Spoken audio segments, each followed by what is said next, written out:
morning. Welcome back to Ancient of Days. Our next speaker here is Michael S. Heiser. He just completed his PhD. He's an ancient languages and ancient text and ancient history scholar from the University of Wisconsin-Madison. And he is bringing us the question of if you could actually prove that ETs were real and visiting Earth, or whether they were visiting Earth, what kind of problems might that pose for the Christian worldview? I mean, is man alone according to the Bible, or how unique are we compared to everything else? He's very uniquely qualified. I don't need to tell too much more to waste his time. He can do it a lot better than I am. This is Dr. Michael S. Heiser.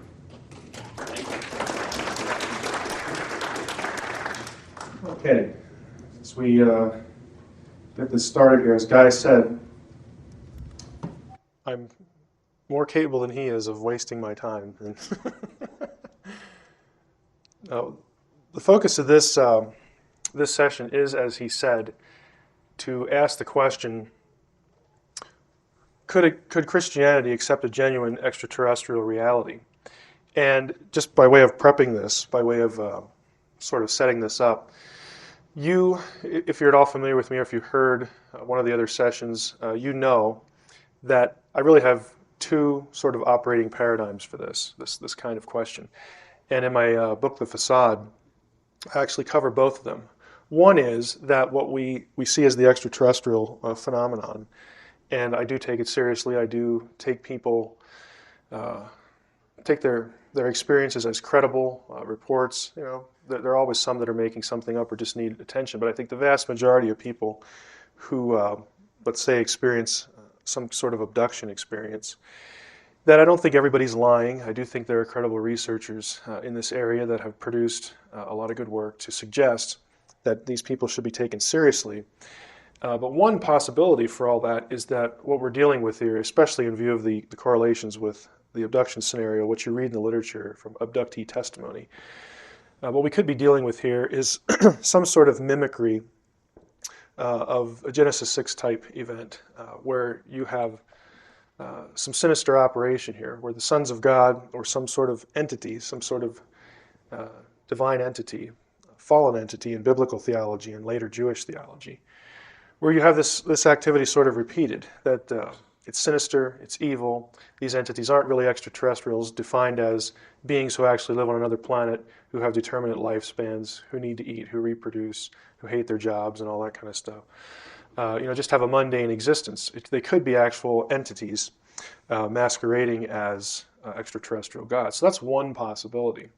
The other possibility, to set this up again, is that let's just set all that aside that I just said, the Genesis 6 stuff, the demonic stuff, and let's just assume, for the sake of the session, that E.T. lands on the White House lawn like everybody wants to happen, to prove this, or some other proof is put forth that there actually is an intelligent, I'm not talking microscopic particles here, but that there's an intelligent extraterrestrial reality, and this is actually proven scientifically beyond any reasonable doubt. If that's the case, and if it can indeed be divorced from all this demonic stuff, then what would the impact be on the Judeo-Christian worldview?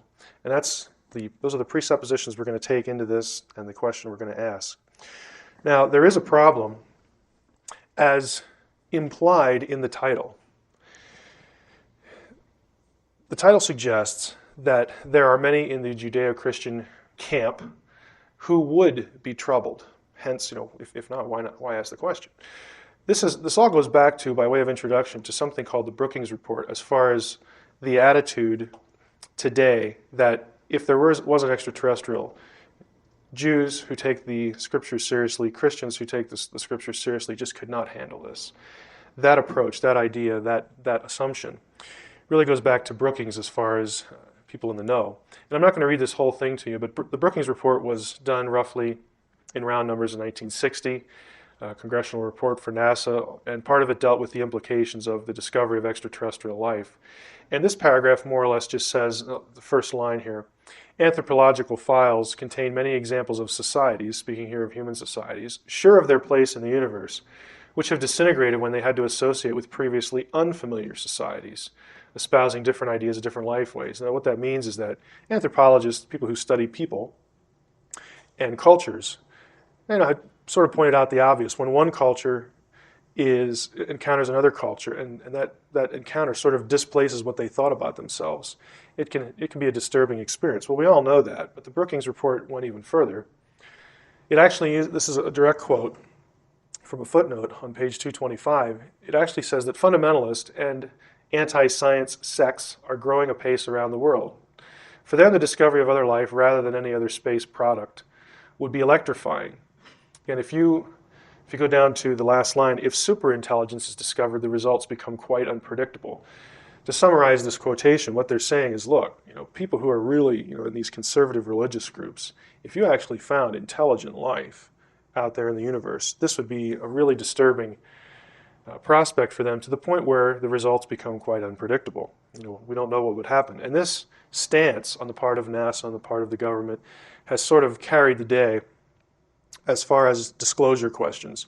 You always hear this when the subject of why doesn't the government just be more honest? Why don't they act more forthrightly? If you saw Richard Dolan's presentation and John Greenwald, you'll know that the government specializes in obfuscation when it comes to getting any information about what it actually knows. And part of the reason that they would give, and have given in print, is that the social religious fabric of not only our country but around the world would just be too dramatically affected. Now, to be a little more precise though, the people we're talking about here and the people I'm talking to in this tape are theological conservatives. And what that means is people who, again, in the Judeo-Christian camp, who would take the Bible at face value, would believe that it's inspired and authoritative, and that it contains an accurate, but perhaps not necessarily complete, record of creation events. These are the people that the Brookings report were afraid would just not be able to handle this, as opposed to theological liberals. And what is a theological liberal? Well, this is someone who doesn't really view the Bible as the only authority or infallible. It is quite open to negative criticism. And the reason I point this out is that nearly everything that you'll read, if you actually went to do some research on this, what about Christianity and extraterrestrial life, almost everything that's been produced has been produced by or for the theological liberal camp. In other words, those whose view of the Bible is, I'll say it this way, is low enough that, we really don't care.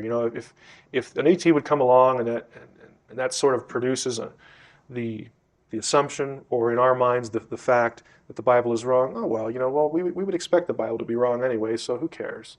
We're not talking to that camp. We're talking to people whose worldview does not allow for a Bible, a text, their religious book, to just be riddled with errors, and to make an error so fundamental as to the matter of extraterrestrial life. So I want to be clear as to who I'm speaking to, and I'm specifically speaking to those who are conservative. Now, there has been one attempt recently to sort of assess, in the mind of the researchers, how the religious community in our country would respond to an extraterrestrial reality. And I'm going to tip you off as to where I'm going here. This survey, which you may have heard of, if you perhaps have been to the NIDS website. If you haven't, I recommend it. There's a lot of good stuff on it. But the NIDS people paid for, commissioned, conducted something called the Alexander UFO Religious Crisis Survey. And this is taken directly from the website, from the survey's own abstract. And what they did, to summarize here, is they sent out 1,000 surveys to find out what the impact would be from essentially the mouths of the spiritual leaders in various denominations and congregations. You'll notice at the bottom, the results that they got are based on a 23% return. So 230 of the 1,000 surveys were returned. The country was also divided into 5 regions to do this methodologically. And 563 of the surveys wound up going to Protestant churches of various denominations, 396 to Roman Catholic churches, and 41 to Jewish synagogues. So they tried to sort of hit representationally the major groups. Now the results were that 81 Protestant respondents, again only 81, answered the question that dealt with the approximate size of the congregation. The researchers wanted to know, well, how many people does your church, and hence your view as the pastor or the rabbi or the priest, how many people does your church represent? And so you get these figures in the survey data about total families that the respondents represent. Protestant, you have a little over 35,000. Roman Catholic, a little over 56. and the 6 Jewish respondents would amount to 1,445 families. Now, that's a total of 132 congregations and 93,477 families. Based on a U.S. population of 280 million, go down to the red, these 4 religious bodies represent 51% of the U.S. population. Again, this is drawn from survey data.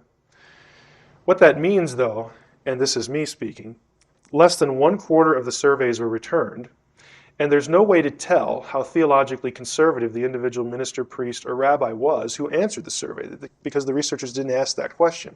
They didn't ask any questions, in fact, to assess, well, what's your view of the Bible, what's your view of this, to try to get a feel for how conservative they were.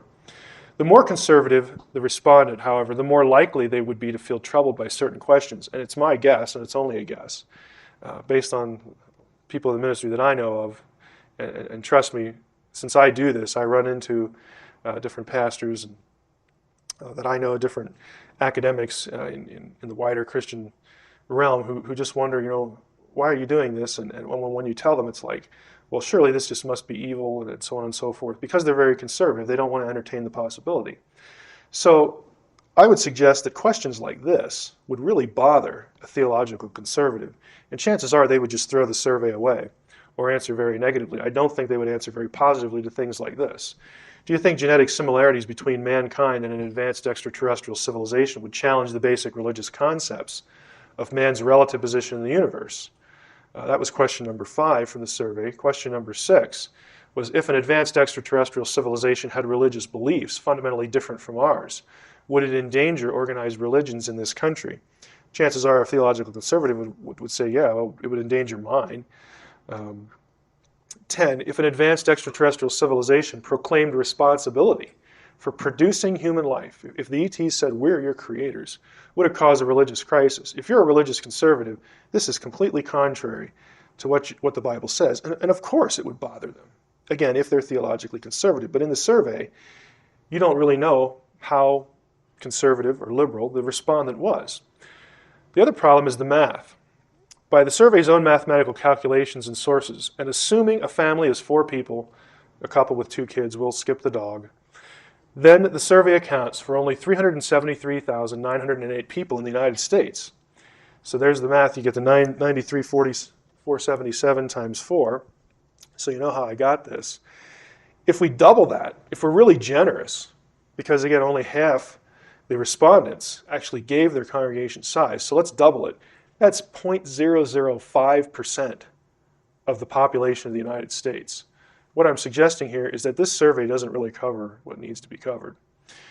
By way of illustration, I put this in a bar graph, and yes, there is a bar down here for the percent, again, of the population, but it's so small it doesn't even register on the bar graph to graphically illustrate it. So what I want to do, having sort of set this up, so you know who I'm targeting, and you know that I'm thinking that a lot of the efforts to date just haven't done a whole lot, is I want to demonstrate that the issue is important. I'm speaking again for those who perhaps in the room who are, again, their background is a conservative Christian background, or you know people who have that background, or if you're listening on the DVD, if those categories apply to you. I want to demonstrate for you that the issue is important. There really are theological questions that we need to think about in relation to this, and also to demonstrate that compatibility, in other words, a genuine, a very real extraterrestrial reality is compatible with a conservative, a theologically conservative Christianity and Judaism. My rhetorical questions here, they are sincere, even though they're rhetorical. Are you worried about your faith? Well, I would suggest that you need to stop hiding. There is a coherent response if this were ever the case.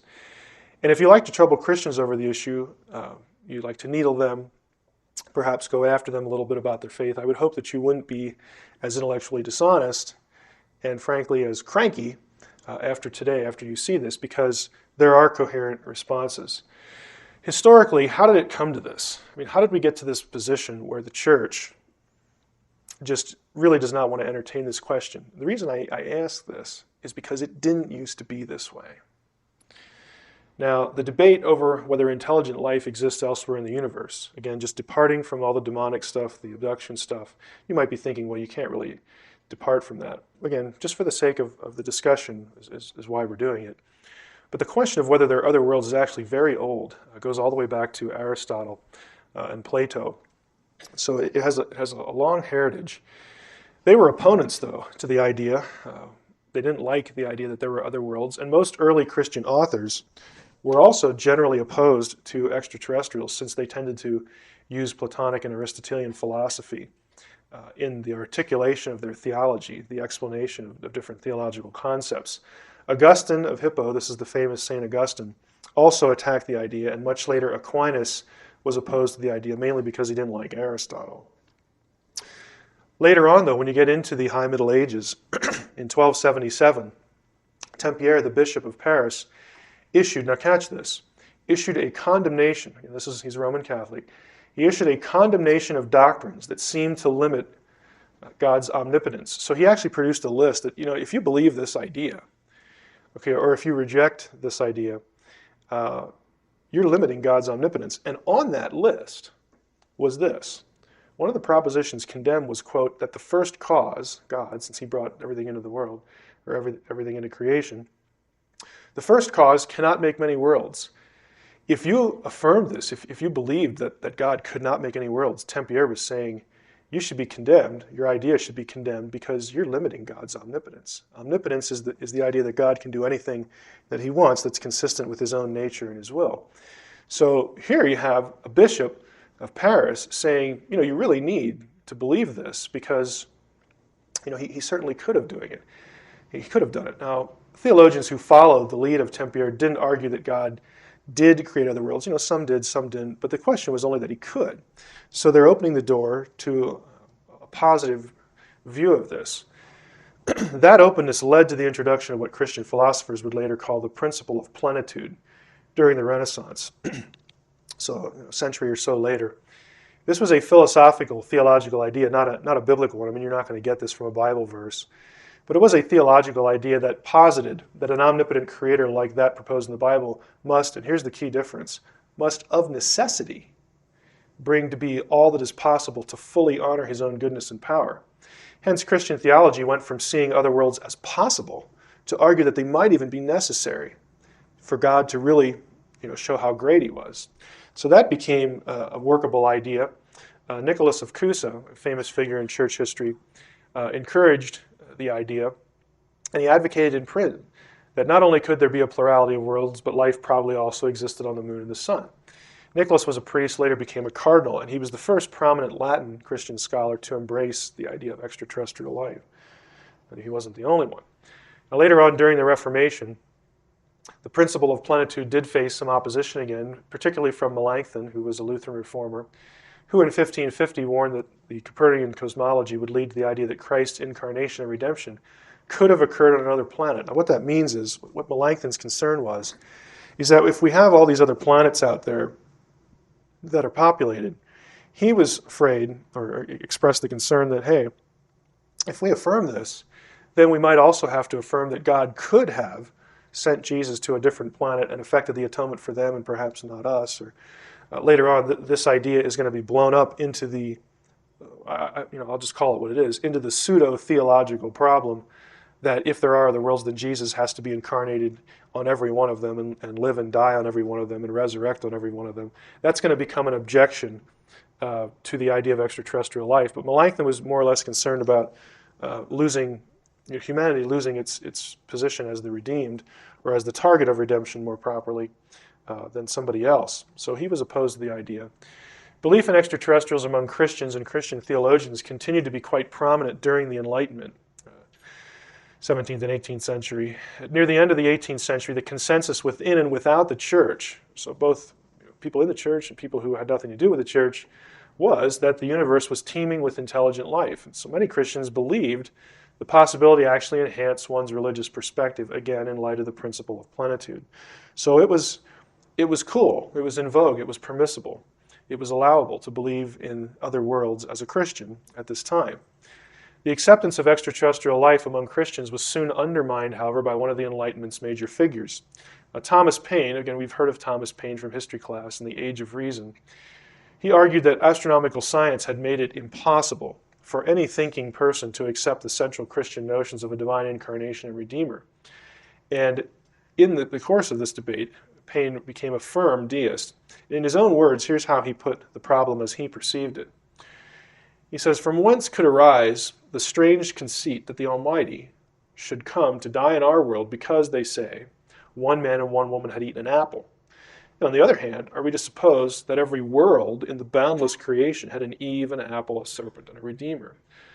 He's saying, look, if this is true, and if the Christian doctrines are true, and if it's true that there are other worlds, wouldn't this whole thing, this whole atonement idea, the whole fall and redemption idea, and the incarnation that Christianity has as its central beliefs, wouldn't that have to be repeated on every world that existed? Or else they wouldn't be redeemed. The Son of God would have nothing else to do than to travel from world to world in an endless succession of death with scarcely a momentary interval of life. There's so many worlds out there, you just have to go somewhere and just die all the time. So he thought it was absurd. Numerous Christian authors in the period after Paine responded to his polemics. Two of the most successful were Timothy Dwight, who was the president of Yale University during these dates, and Thomas Chalmers was a famous Scottish preacher. So they just thought Paine was out to lunch and that the idea of extraterrestrial life was just fine within Christianity. And Dwight and Chalmers, by the way, these were major theological figures. These were not hacks. Okay, these were not people who didn't know theology. They were among the leaders in Christian theology at the time, and they thought it was just fine. They just didn't buy what Paine was saying. Support for the idea of extraterrestrial life continued through the late 19th and early 20th centuries in the church, but it soon became the threat that many Christians see to it today, and that was really because of Darwinism. With the advent of Darwinism, Christians who took the Bible's claim of a divine creator seriously began to view scientists as the enemy. Okay, that was one of the key intellectual movements or changes that has led to the situation as it is now. Once Darwinists, here was a big, and it still is a very big issue, once Darwinists came to the conclusion that the discovery of extraterrestrial life would amount to added support for naturalistic evolution against the idea of a creator, the church became increasingly hostile toward the idea. So the fact that non-Christian secular scientists linked the idea of, hey, if we discover extraterrestrial life out there somewhere, then that supports evolution, because life would have had to evolve somewhere else. That linkage, which I'm going to tell you right now is not logically necessary at all, but that linkage really troubled a lot of people in the church. So they were just immediately, they began to be predisposed against the idea of extraterrestrial life.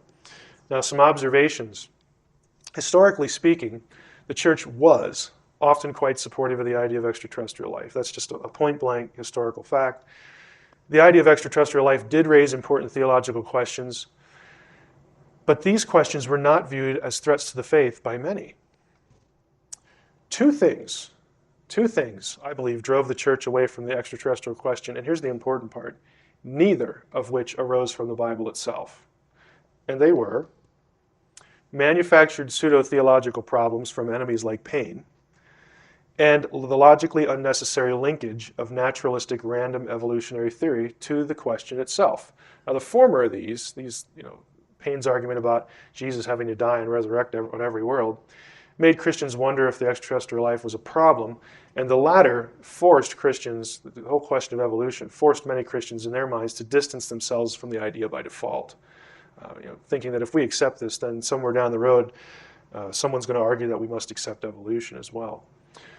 Now, getting a little more modern here with the situation as it is today, we're still dealing with the same categories. And I'm going to start with the second of the two back here. Here are the two categories, pseudo-theological problems and this logically unnecessary linkage.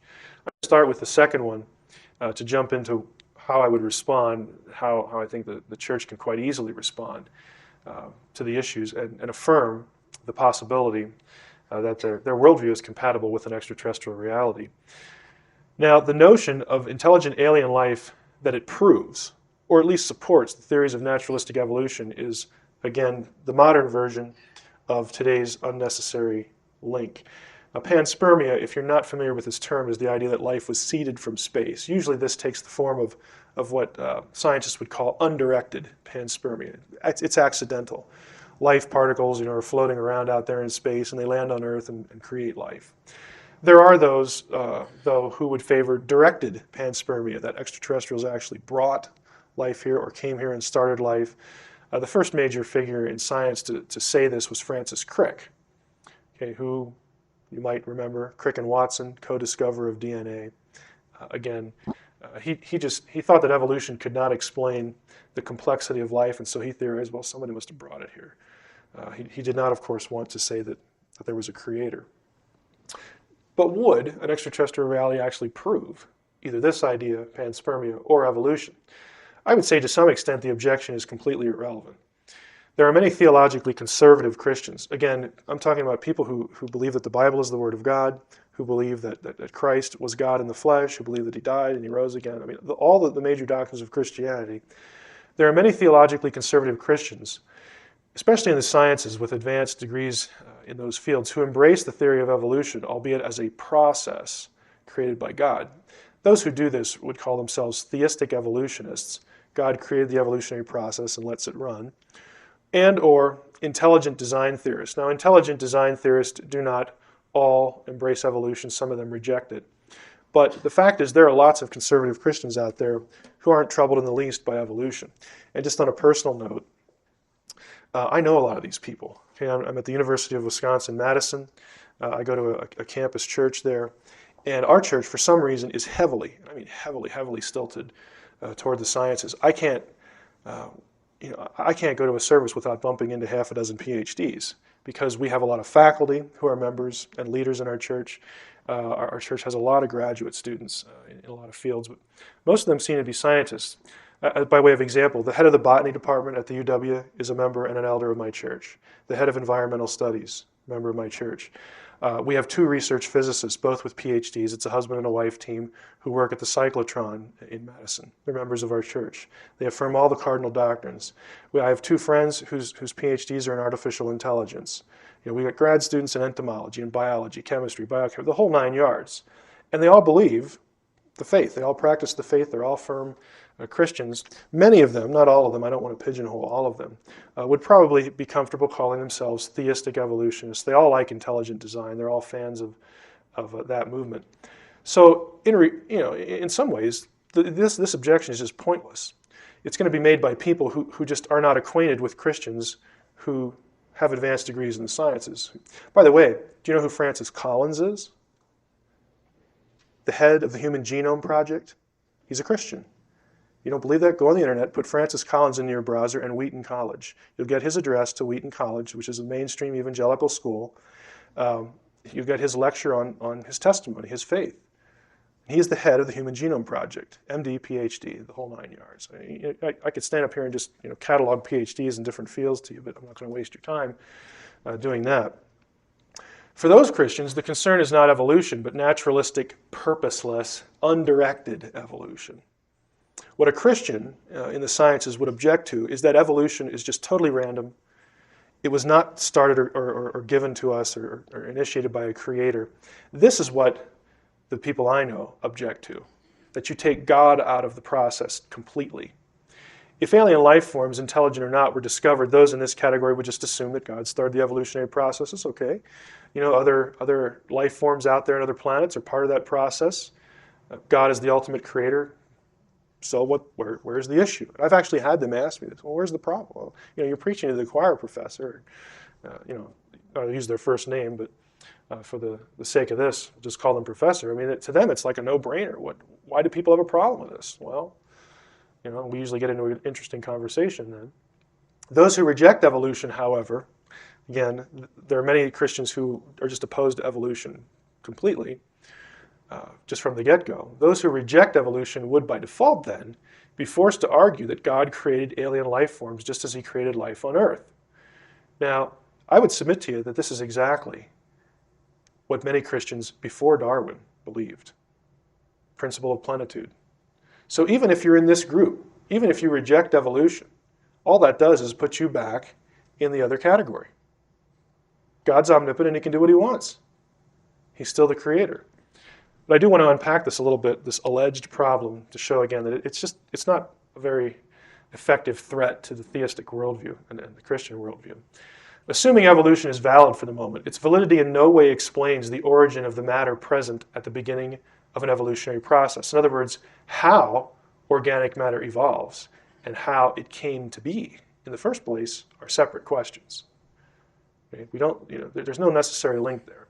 An advanced intelligent extraterrestrial would not answer the question of ultimate origin either, due to the philosophically incoherent notion that a created thing brought the creation into existence. In other words, you believe there's an extraterrestrial out there. And I've never seen this claim, even in the UFO literature. I mean, nobody's going to say that ET created the universe. They usually say ET created us, or something like that. So even if there is a ET, then that just raises the question, okay, where'd you come from? Where did it come from? And again, to Christians in this group, they would just say, well, God put you here too. So, why don't you submit to him or something like that? Many Christians and theologians have argued that the biblical text itself, it's kind of interesting, I threw this in as a side note, may lend validity to the evolutionary process. I'm not saying this is my position, but it is interesting. Genesis 1:24, God said, "Let the earth bring forth every living creature." And what is in there that's kind of curious? You have the earth bringing forth living things. Not God directly. God starts the process of the earth bringing forth every living creature. Now, some ancient theologians, Gregory of Nyssa, Augustine, actually thought that this implied, and they didn't know the word evolution, but the way they articulated this, they thought, well, maybe that the text actually means what it says here. I'll use Augustine's quote here. He supposed that the Creator, based on this verse, implanted seeds or potencies of each separate kind of organism in the created universe from the first moment of its existence. He made all things together, disposing them in an order based not on the intervals of time, but on causal connections. There was, catch this, invisibly present all that would later develop. Okay, that was Augustine, based on Genesis 1:24. So again, this is turf that Christian theologians have covered before. This is nothing new. If God did indeed create life all over the universe, it is reasonable to expect a genetic relationship. Again, and these are my responses. You remember back a few slides ago, one of the questions dealt with, well, what if there's ET and what if he's genetically similar to us? Would that bother you? I'm saying, well, why should it bother you? It's reasonable to expect a genetic relationship between that life and Earth life on the basis of genetic relationships between life forms on Earth. If they all have the common creator, why would this be a shock? If the Human Genome Project has taught the lay public anything, it is that we are genetically similar to more life forms on Earth than we previously thought. Does this prove we made those life forms? No, of course not. It doesn't prove they made us either. Using ET life of any kind as a proof of a cause and effect relationship is not logically coherent. It is not sufficient on this point to assume a cause-effect relationship because we presume they're technologically superior to us either. For example, we're technologically superior to apes, but we're not their creators. Again, the logic fails. There is no necessary conclusion to draw here. Now, we've covered the logically unnecessary link. Let's move to the second category, what I will call today's modern manufactured theological pseudo-problems or objections. Now, here are the four that we'll cover. Some would say, well, if there is ET, then that undermines the inerrancy of the Bible. Inerrancy refers to the idea that the Bible does not contain errors in anything it affirms, that it actually affirms. Some would say an extraterrestrial reality would overturn the doctrines of redemption and incarnation. This is sort of Thomas Paine's category, objection still around. The third one is, if there are ETs, then this overturns the doctrine of the image of God. In other words, if they're here, if they're real, and they're more intelligent than we are, then that means that we're not the apex of creation, and we're not unique to God, and somehow or another, they have like more of the image than we do. I mean, that there's a problem here. We're going to discuss what the image is and why this just doesn't work either as an objection. And the fourth is, if there are ETs, people would argue that they must be angels. So some people are afraid that if we admit that there are extraterrestrials, or if that fact is actually proven, then there are going to be people out there who say, those were the angels of the Bible. They were really aliens. Should that bother us? Is that a theological problem? So those are the four. Let's take the first one. The denial of inerrancy issue. This objection proceeds on the naive assumption that if something is not taught in the Bible, it can't be true. And naive is the operative word there. This objection is so transparently incoherent that it is difficult to avoid the conclusion that it's used only to avoid the discussion. And I really mean that. When I get this, why are you involved in this? And if extraterrestrials are out there, then the Bible's wrong. I think that people just want to try to say that to me to shock me, back into the inerrancy camp. And I never left it. in this discussion, but they're saying, oh, if you believe this, then you think the Bible's wrong. It has an error. And I'm saying, no, it's ridiculous. Just because something's not in there doesn't mean it can't be true. For example, the Bible issues no statement declaring that there isn't extraterrestrial life. The Bible doesn't tell us about microwaves, gravity, the known planets, toilet paper, whatever. That doesn't mean they aren't real, especially things like the known planets and gravity. I mean, the planets aren't listed in the Bible. Because it's not in the Bible, then should we say that the Bible affirms that there aren't 9 planets? I mean, the logic here is just, it's incoherent and it's just very naive. Hence, a genuine extraterrestrial reality doesn't amount to overturning any biblical statement. It just doesn't. And my question is, why is it the burden of the Genesis narrative or the Bible as a whole to mention everything that's real? I mean, why does it need to do that? I also think that inerrancy is a wrong-headed objection because inerrancy itself is subject to interpretation. For instance, you have to determine what's an error. You also have to determine what is cultural, what's metaphorical, what's just literary. I mean, it just opens a whole spectrum of sub-issues that you have to deal with. So the term is so elastic that a genuine extraterrestrial reality is really no threat to the doctrine. What about incarnation and redemption, though, the second one? Back to Thomas Paine's objection. I think this objection is kind of odd because on the one hand, some have used it to require the notion that an intelligent ET would have to be viewed as God incarnate. In other words, replacing Christ. What I mean here is when Paine first came up with this idea that Jesus has to go live and die and resurrect on every planet, some said, well, maybe God has a Jesus or a Messiah on every planet in that indigenous population. So that was one sort of response that came up. And again, there's nothing biblically that requires this at all, so it is a non sequitur. The matter of redemption, though, I think has received more attention in Paine's traditional articulation. And I still think the objection lacks force because it is, because of several problems here. It just doesn't cohere. So I'm going to focus on redemption here. It is related to the incarnation, obviously. You can't have redemption without the incarnation, but let's just camp here for the sake of this section of the lecture. To re-explain it, if there are intelligent ETs, then the objection goes, Christ would have had to die for them. The logic here is because Romans 8 and Revelation 21 and 22 tell us that the atonement of Christ ultimately extends the entire universe, that it will be recreated in an Edenic way. Now that's true. Those passages do affirm and tell us that because of the death and resurrection of Christ, that all of creation will be redeemed, will be regenerated. And so let's store that in the back of our minds that much is true.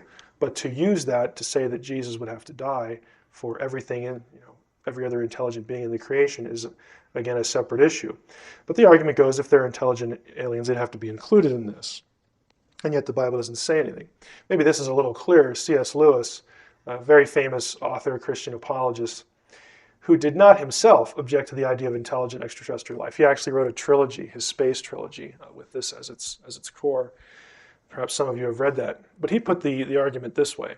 If the universe is teeming with life, this, we are told, reduces to absurdity the Christian claim that to only this one planet, God came down and was incarnate for us and our salvation. So that's the way he put the objection. A little more modern, Nancy Murphy, who teaches at Fuller Theological Seminary, which is an evangelical school, put it this way. She says that the problem is put forth that it would be inconsistent to assume the existence of other life forms capable of responding to the overtures of God, and yet deny the possibility of any event on other planets that's comparable to God's action in Jesus. So again, these are just people who have written on this. Now, I've included Paul Davies' 2 cents on this. Paul Davies is a name you might be familiar with. He is in the field of physics, does a lot of writing on extraterrestrial life. He is not a Christian. I don't know what he is. He's either an atheist or an agnostic. Frankly, when atheists or agnostics do theology, it isn't pretty. It's the same thing here. But I'll read his quotation because I'm going to interact with it. Of all the world's major religions, Christianity is the most species-specific. Jesus Christ was humanity's savior and redeemer. He didn't die for the dolphins or the gorillas, and certainly not for the proverbial little green men. Then Davies asked, but what of the deeply spiritual aliens? Are they not to be saved? Can we contemplate a universe that contains perhaps 1 trillion worlds of saintly beings? He's equating saintly beings with this deeply spiritual thing, like because I'm deeply spiritual, then God has to save me. But in which the only beings eligible for salvation inhabit a planet where murder, rape, and other evils remain rife. So what he's doing here is he's saying that the reason God offers salvation is if you're good, which is a complete misunderstanding of the gospel. But continuing with Davies, those few Christian theologians who have addressed this thorny issue divide into two camps. Some posit multiple incarnations and even multiple crucifixions, God taking on little green flesh to save little green men, as a prominent Anglican minister once told me. But most are appalled by this idea or find it ludicrous. After all, in the Christian view of the world, Jesus was God's only son. Would God have the same person born, killed, and resurrected in endless succession on planet after planet? So he's in the Thomas Paine camp pretty clearly here. Now, the way I would respond to this is it's true that the New Testament teaches all creation is redeemed, but it is an assumption, and I think perhaps flawed, that the cosmos needs to be redeemed in a moral guilt sense. Now, what I mean here, and I'll return to this in a moment, is the reason in Christian theology that Christ became incarnate and died on the cross was that mankind, because he was morally guilty before God, had to be redeemed. Okay, that was the whole rationale for it.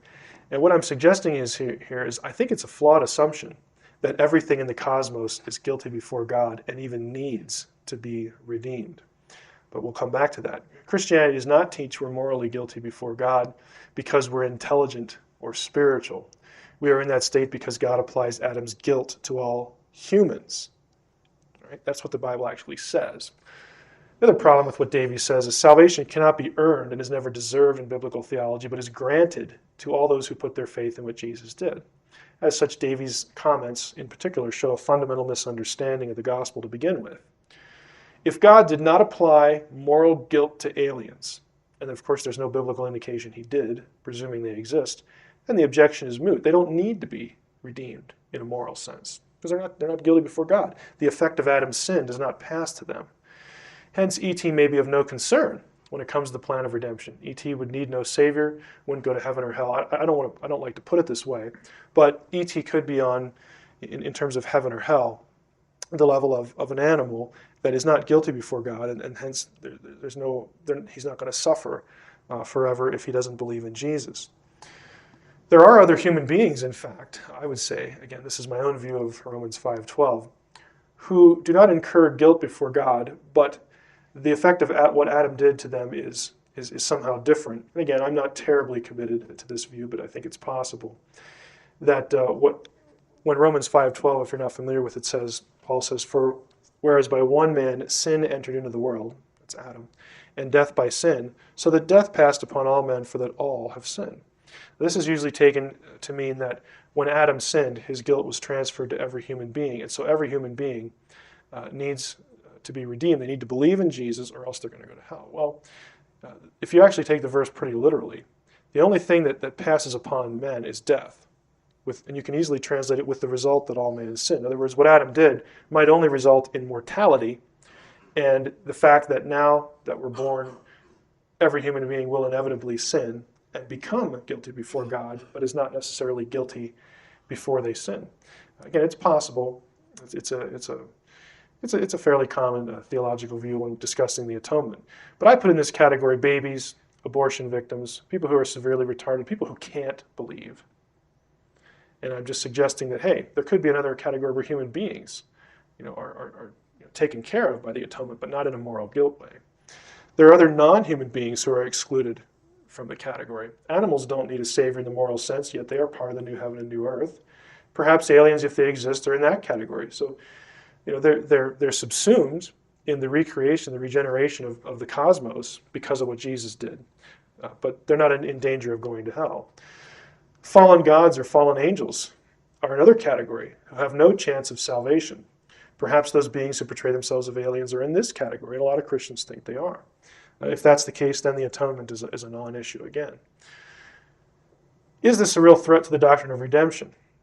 In Hebrews 2:9, we do see that this idea of the atonement, its broad effect, Paul or the writer of Hebrews, whoever you think that is, says, we do see Jesus, who for a little while was made lower than the angels, now crowned with glory and honor because of the suffering of death, so that by the grace of God he might taste death for everyone. It was fitting that God, for whom and through whom all things exist, in bringing many children to glory, and so on and so forth. I'll skip to the next line. For this reason, God is not ashamed to call them brothers and sisters, saying, I will proclaim your name to my brothers and sisters. In the midst of the congregation I will praise you. Since, continuing, therefore the children share flesh and blood, he himself likewise share the same things, so that through death he might destroy the one who has the power of death, that is the devil, and free those who were held in slavery. And here's the important line. For it is clear that he did not come to help angels, but the descendants of Abraham. It's very clear that the angels, especially the fallen angels, are not included in the redemption, in the atonement. So again, there's precedent for a category of intelligent beings not being included in the atonement. The fact that they're intelligent has nothing to do with whether Jesus needs to die for them. What about the idea that all created things will be redeemed, though, going back to that theme? Romans 8, you go down here to verse 22, verse 21 here. The creation itself will be set free from its bondage to decay and will obtain the freedom of the glory of the children of God. We know that the whole creation has been groaning in labor pains until now. Up here, the creation is waiting and eagerly longing for the revealing of the children of God. This is an eschatological and end times kind of thing, that when Christ returns, creation will be ultimately renewed sometime after his return. Colossians 1, you have the context here is we're discussing, Paul's discussing the Father, God the Father, and Jesus. God uses Jesus to rescue us from the power of darkness and transfer us into the kingdom of his beloved Son, in whom we have redemption, the forgiveness of sins. Going on, Jesus is the image of the invisible God, the firstborn of creation, so on and so forth. If you get down here to the red, through him, through Jesus, God was pleased to reconcile to himself all things, whether on earth or in heaven, by making peace through the blood of his cross. So this idea is biblical, but the point of the redemption of all creation is not to undo moral guilt. The earth isn't guilty, animals aren't guilty. It's to make it what it once was, to give it new life, to set it in right relationship to him as it was in Eden. So again, to summarize this, just because there's an intelligent extraterrestrial does not mean that that intelligent extraterrestrial is guilty before God. And if that's the case, Jesus doesn't need to go to every planet and die. Okay? ET might benefit with the rest of the cosmos from the atonement, but there's no need for God to look down at planet whatever and say, oh boy, there's a population down there, I better go send a Messiah there. The whole point of the Messiahship to specific individuals was that they're morally guilty and they need a means of forgiveness. And there's no biblical warrant to say that ET needs that. Third one, if there are ETs, then this overturns the doctrine of the image of God. This objection requires a little explanation. Supposedly, if there are intelligent extraterrestrials, then the special relationship humans have with God, which is defined as this image idea, is overturned. In reality, the understanding that an intelligent ET would not have been created in God's image and so would not usurp humanity's uniqueness is the primary reason Christianity could sustain an extraterrestrial reality. Now, to explain that, most Christians, and you'll read this if you read theology books, it's very common to say that the image of God is these things. You know, it's intelligence, it's communication ability, a soul, a conscience, free will, abstract thought, whatever. So the supposition is that, hey, if there comes along another critter, another being that has these things, or even a couple of them, then that means that humankind is not unique. Humankind is not created in the image of God exclusively, like the Bible says. So there must be a problem with the Bible. That's the way the argument goes. And again, as you well know, I don't buy it. The reason that the image is not any of those things, and that's the key, the image is not an ability or some capacity. The reason that's not the case is because of several reasons. I'll try to follow this here. The image is, true, what makes mankind distinguishably and certifiably unique in relation to any other created thing in the universe.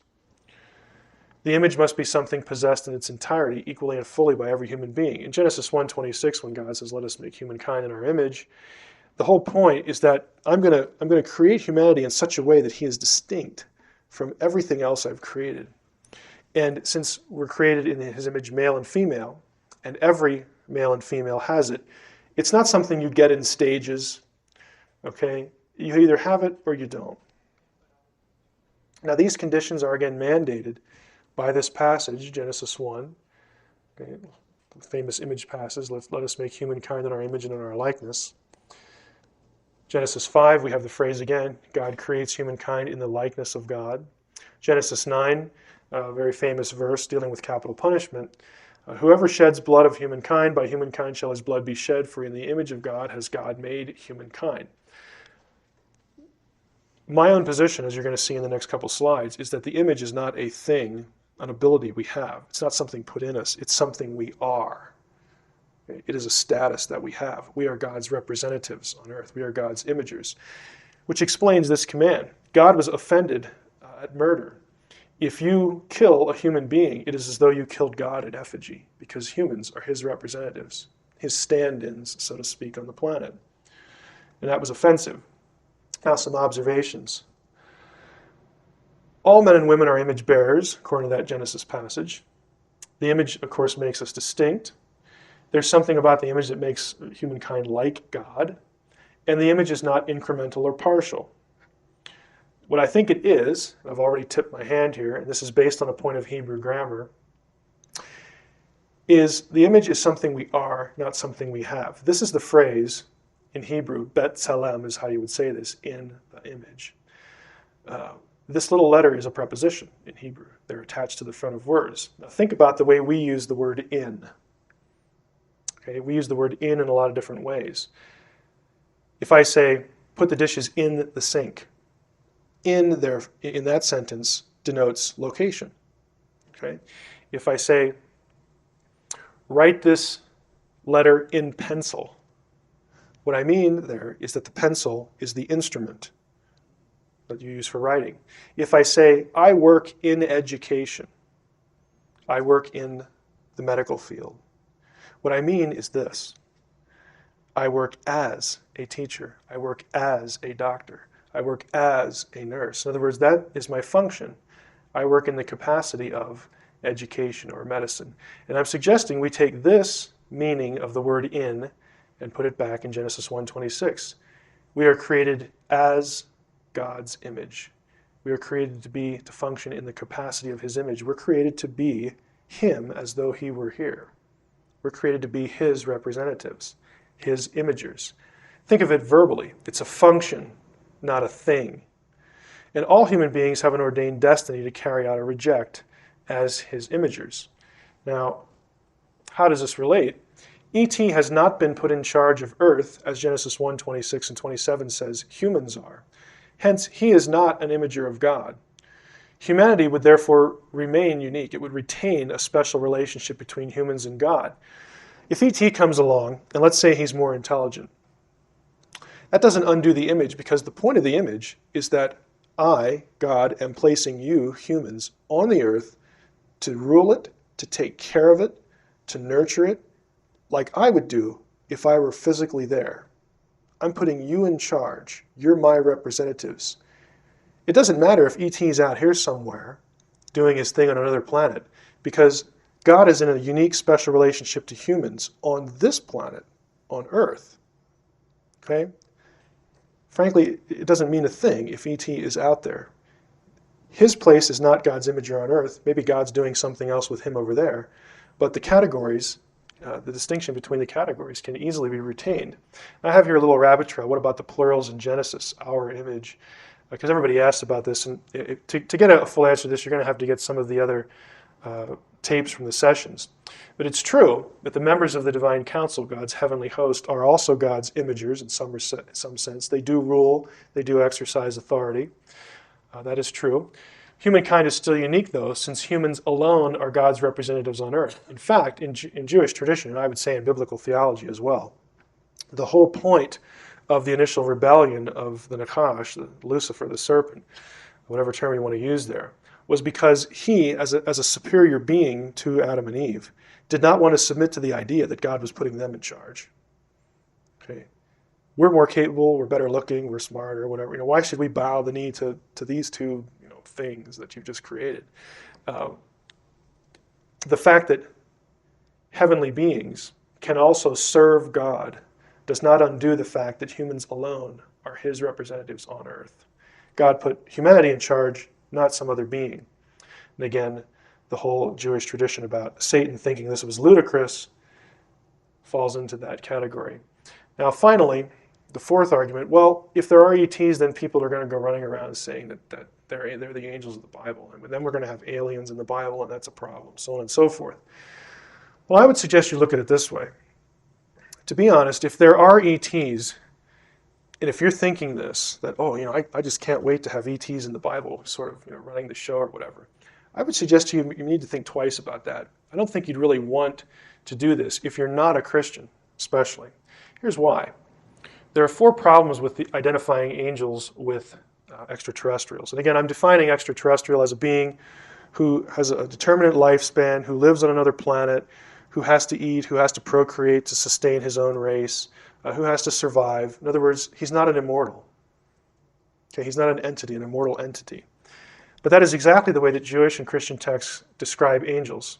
They're described as immortal. They do not have determined lifespans. For instance, some verses here. Mark 12:25, for when they, in the context it's referring to people, when they rise from the dead, they neither marry nor are given in marriage, but are like angels in heaven. Okay, they don't need to reproduce. They will live indefinitely like angels in heaven. Jude 1:6, the angels who did not keep their own position, but left their proper dwelling, he has kept in eternal chains. I would suggest to you that if the sentence is eternal, then the victim of the sentence is also viewed as eternal. Wouldn't make any sense.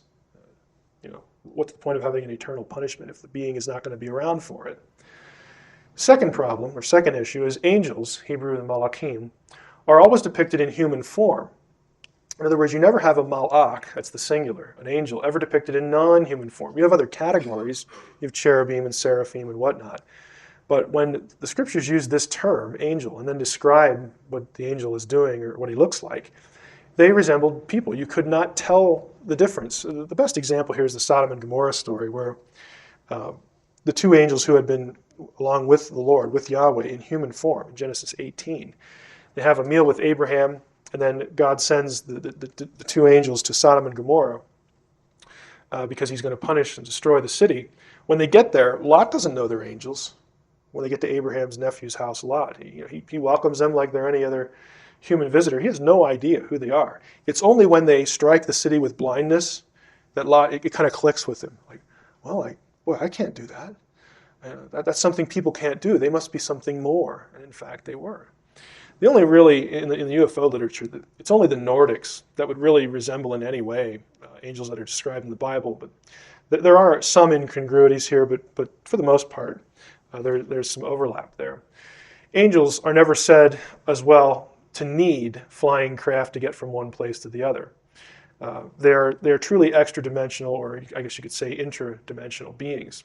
There's only one verse that, there's a verse that is commonly used to say that angels are flying around in craft. Psalm 68:17 in the King James, but the word angel actually isn't even in here. King James puts it in, but malachim in Hebrew is not there. This is a literal translation. JPS is the Jewish Publication Society version. It's in many ways, it's a very literal translation. It says that God's chariots are myriads upon myriads, thousands upon thousands. The Lord is among them as in Sinai in holiness. Now, again, the supposition is that, the myriads upon myriads are angels, but, the word isn't actually there, but we'll concede that point, that the supposition is that they're angels.